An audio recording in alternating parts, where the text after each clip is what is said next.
right, I am back with This Week at Tassi, my weekly news roundup of gaming news. Some stuff I've covered, some I haven't, and I don't know. We'll see what you've heard about or not. Not like the biggest week ever, but there's some interesting stories here. I'd say probably the biggest story this week is the launch of Death Stranding 2. Namely when the review embargo dropped, and it's really good. It's had a 90 on Metacritic, which you're like, oh, it's a Hideo Kojima game. Is that to be expected? I mean, the original Death Stranding got like an 81, so it wasn't like the most critical darling thing of all time, and like user scores were like not, sky high or anything. So this is a significant improvement from that. And a 90 puts it as one of the best reviewed games of the year, alongside Split Fiction, Blueprints, Clair Obscur, and it is easily in the Game of the Year race. I don't think anything should beat Clair Obscur, nor do I think anything will, honestly, but this is certainly in the conversation now. It does seem like you probably should have played the first one in order to jump into this one. I did not play the first one, so I'm a little hesitant to do this one. I am, however, very attracted to the idea that it's a game that you can pause all the time, which is not true of the game I'm currently playing, Dune Awakening, where you can not only not pause, if you don't pause, you can just die and lose all your stuff. So not ideal, and Death Stranding does have some appeal there. So we'll see if I get to it. It doesn't seem like the craziest long game in the world, but this is a big launch, one of the biggest of the year.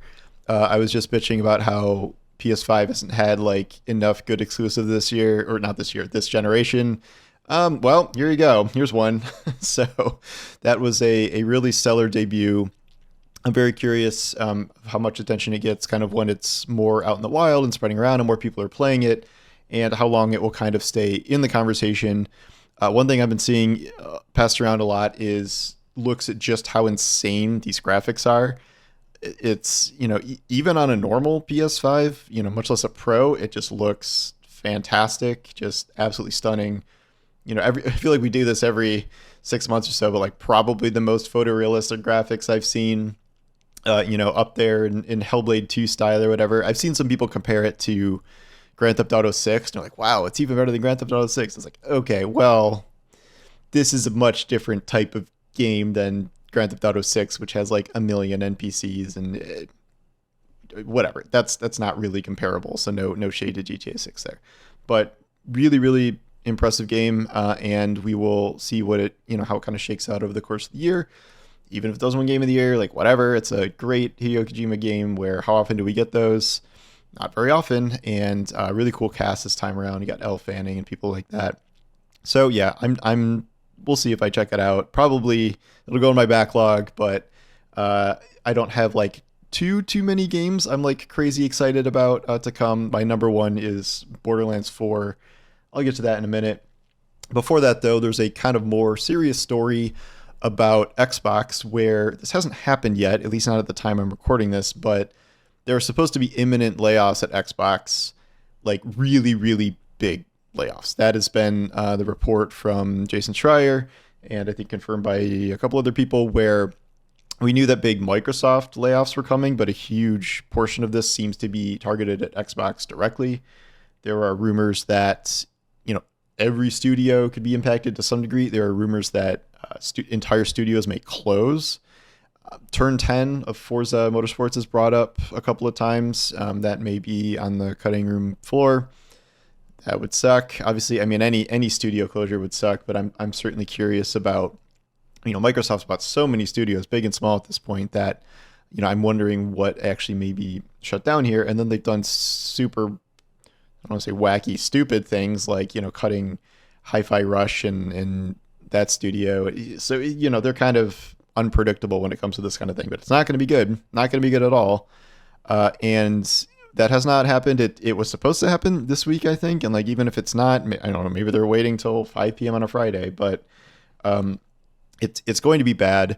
I wrote a thing about how, this is Xbox's plan coming home to roost a bit, where, they have this idea of, we're not doing the console race anymore. Like, yeah, we have hardware, but we're focusing on Game Pass and the cloud. And now we're doing third-party launches everywhere on PlayStation and like all of this stuff. And it's like these 6 different ideas that they're all sort of throwing at the wall at the same time to try and be like the new forward-thinking console gaming entity where, you know, we don't exactly know how that's going. Like the Xbox division is like profitable-ish, but, you know, Phil Spencer keeps going on and saying things like, well, Xbox is a business, and, you know, there are real, very obvious problems with what's going on here. Like hardware sales are not just like we lost the console war, they're like garbage at this point. Every time they report console sales, or every time there's estimates about console sales, it's like another 30% drop. And then we have, of course, have the absurd situation where, because of the tariffs, allegedly, Microsoft jacked up the prices of all Xbox hardware, where like a Series S now costs more than a PS5, and a 2 terabyte Series X costs more than a PS5 Pro at like $730 or something. Like, you're just throwing all motivation out the window for people to buy your hardware. And now they're doing this thing where they are partnering with hardware manufacturers to do like the Xbox handheld. That's like a partnership. And then they're doing this like Xbox Meta VR thing. And it's like, you know, everything's an Xbox, blah, blah, blah. But I'm not sure how that's going to pan out long term, nor do I think this relentless focus on Game Pass, you know, there's a ceiling there. They're rapidly approaching this ceiling, I think, and I don't know where they're going to find new people. As such, they're trying to get new revenue by releasing all of these Xbox games on PlayStation, where they were the biggest publisher on PlayStation in the last year or something like that, which is sort of very funny and also like, I don't want to say embarrassing, but it's pretty weird. Like, you're seeing Gears of War, you know, things in PlayStation boxes. It's so strange. And I'm not sold on the idea that like this is the thing, this is what they should be doing going forward. And we don't know exactly what's played into these layoffs, but I think generally we can say that the Xbox strategy has been going in a lot of different directions. And I don't know, maybe that just means that these other teams are no longer needed, or what. So I doubt we'll get an official explanation. We'll get like, oh, we're departing with team members and restructuring to better serve our needs and blah, blah, blah, all that bullshit. So we'll see when that happens. Unfortunately, I don't think we'll be able to avoid it. Borderlands 4. I don't remember, was it hands-on things that dropped this week? In any case, I am just really, really excited about Borderlands 4. Like, I've always been a big Borderlands fan ever since Borderlands 1, you know, was the first real looter shooter in any capacity that, you know, helped spark the genre without going full live service. And it's still not, I don't think. And, you know, I occasionally fight with Randy Pitchford on Twitter for, I can't even remember why, but it doesn't matter. I don't care. Everything I've seen out of Borderlands 4 just seems amazing. They had, you know, all these trailers, and I've seen interviews with talking about like the new tone and a new focus. And then they had this big rounds of hands-on stuff where all these creators and people got to play it, and it was relentlessly positive. Like, everybody was fully on board for it. You had all these Borderlands returning to form kind of things, and then they've released new trailers and stuff since then. The thing I noticed the most is the tone of like meme shitty millennial writing is not there anymore. Like, not that there's not going to be any jokes, but like, it seems to be taking itself a little more seriously and not relying on pop culture references that we can see. Like the writer, I can't remember his name offhand. Sam. He's spoken openly about like he was a writer on 3, and now he's saying like, yeah, we're not going to do that on 4. And he's making jokes about like, oh, the skibbity toilet gun and things like that. And I made a joke about the Hawk 2 gun, and he's like, please kill me if that ever actually makes it to the game. So we're not getting stuff like that. I'm really excited. It's my most anticipated game for the rest of the year. And I really think that I'll be ending up sinking a lot of time into that. And again, a game, you can pause it, right? It's not always online. In any case, it won't be that difficult to put it down and pick it up when I need to. Also this week, I'm kind of rolling this up because I didn't talk about it before. CDPR announced that they are delaying the upcoming 2.3 patch for Cyberpunk, which you may not know that a 2.3 patch for Cyberpunk exists. This is once again CDPR lying about being done adding things to Cyberpunk. They are just addicted to doing this. They cannot stop. Even they are now working on the actual next game. They're still adding stuff. I think some of this may be in conjunction with the Nintendo Switch release of Cyberpunk, where that is, I think, the best-selling third-party game on the system, and it runs surprisingly well. I think they did a lot of work to make that happen, and so they're going to add, sprinkle some new stuff in through the game like they did with the last two patches. It's going to be kind of on the scale of those in that, like, this isn't a DLC with missions and things. It's it's been a lot of cosmetic stuff. Like the last update, they added like 100 customization options for your character, can change the color of your car, things like that. New photo mode additions. Previously, they've done some bigger stuff, like we added a whole finished metro system in the city because people said they wanted that, which I don't see a point in that, but it's, cool. It exists, I guess. So I'm not expecting anything crazy here. I do wonder if they're going to put in teases for the next game now that it's in production, which allegedly it's going to go to a second city, Chicago-ish, which is quarantined because of a virus, and it's like lawless in there. That's not confirmed, but that really does seem like what's happening. I should do a whole separate thing on that. So yeah, I'm if it's something significant, I'll reinstall Cyberpunk and check it out. That's what I've done the last two bits. The reason they're lying about this is because CDPR is not really the one doing this. They're outsourcing a lot of this to Virtuos, a different studio who's been working on like ongoing support for this. So I think the longer this goes, the more they're doing this as opposed to CDPR working on Cyberpunk. So whatever, man, give me all the way up to 3.0. I don't care. I'll play Cyberpunk forever until the next game comes out. Finally, we will circle around to our good old friend Destiny 2.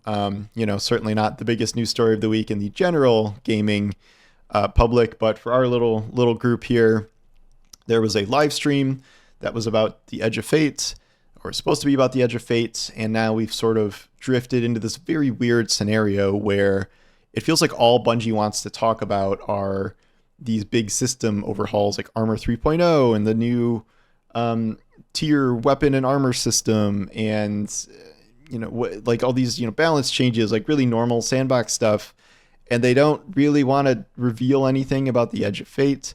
They had like a brief 2-minute snippet at the beginning with like some narrative people talking about like, these are the Ionians, they're scientific, the Elixir here with poisoned ether, and it like just really rapid fire stuff.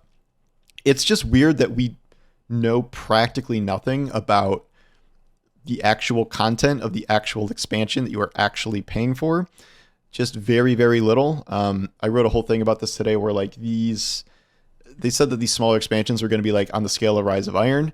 And if you go through what is in Rise of Iron, it had like 1 new strike, 2 reprise strikes, 4 crucible maps, then like all the missions, 7 exotic weapons, like a bunch of stuff that I do not think is going to be in, the Edge of Fate. And we just barely know anything. Like, we know Kepler is a non-linear Metroid-like, they said it's a dungeon-like destination, which, is this a patrol space? Like, I think they said there's no lost sectors.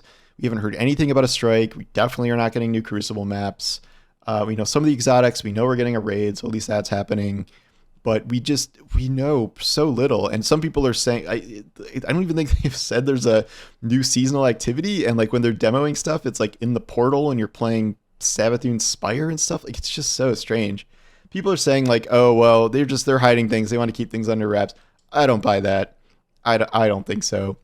Yeah, like internal secret things, like, little discoveries and whatever, or secret missions, sure. But to this degree, keeping things under wraps, that would be insane if it was true, because they need to sell this expansion. Like, you have to get people to buy this, and this is your first impression of the entirety of the new era of Destiny. Like, yeah, they're going to do other smaller expansions and stuff, and this is a plan for like years, but they have to sell this to people and get people to want to buy it. And I have seen nothing among the public sentiment that indicates that people are very hyped about this. And I feel like everything they do release gets kind of picked apart by people. Like this week, even talking about the larger system changes, like exotics are now apparently being made worse, and they're trying to work on a new exotic system to change that may not be ready for a year. I don't know. Why? That's Okay. And then, there's just other random changes here and there that everyone is just sort of baffled by.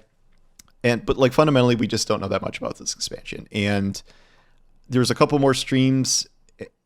I don't really expect more than what they've shown us in terms of like, here's a little brief snippet of Kepler and Edge of Fate, and then they do a bunch of system changes. Like next week already, they're like, we're talking about power progression and difficulty and things like that. It's not substance, and the concern is that there isn't substance. So hope I'm wrong. Hope that's not true. Hope there's Rise of Iron level stuff in there, but I guess we'll see.